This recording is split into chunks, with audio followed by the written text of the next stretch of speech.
রাখো রাখো রাখো রাখো, শেষ করতে দাও, আগে শেষ করতে দাও। আমি আসি। মিল্লাত মিল্লাত আমি বলতেছি। এই যে একটা মানে অবস্থা, মানে ফুর্তিতে কখন যে স্লোগান দেওয়া লাগবে এরা বুঝে না, কথাই থামায় দেয়।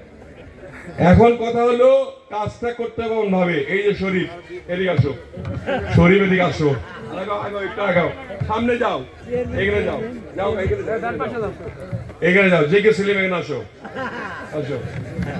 এই যে জে কে সেলিম, এই যে দিলাম আপনাদের আমাদের আসো এদিকে আসো, আসো এদিকে আসো। আমাদের সভাপতি সাহেব কোথায়? শহীদ, শহীদ এদিকে আসো, দাঁড়াও, সামনে যান, যান সভাপতি সাহেব যান, এদেরকে নিয়ে নেন সাথে একসঙ্গে।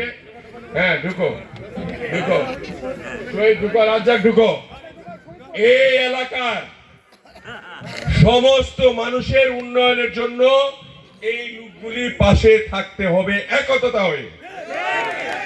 যুবদলের সঙ্গে একসঙ্গে মিলে কাজ করতে হবে, ছাত্র দলের সঙ্গে মিলে কাজ করতে হবে, এবং কেন্দ্র ভিত্তিক যে আমি কমিটি করে দিব, এই কমিটির মাধ্যমে আমাদের নির্বাচন ইনশাআল্লাহ ধানের শীষের বিজয় এমন ভাবে হবে যে ধানের শীষের চেয়ে অন্য কোনো মার্কায় কোনো ভোটই পড়বে না ইনশাআল্লাহ। এই আশা ব্যক্ত করে আপনাদের সকলকে অনেক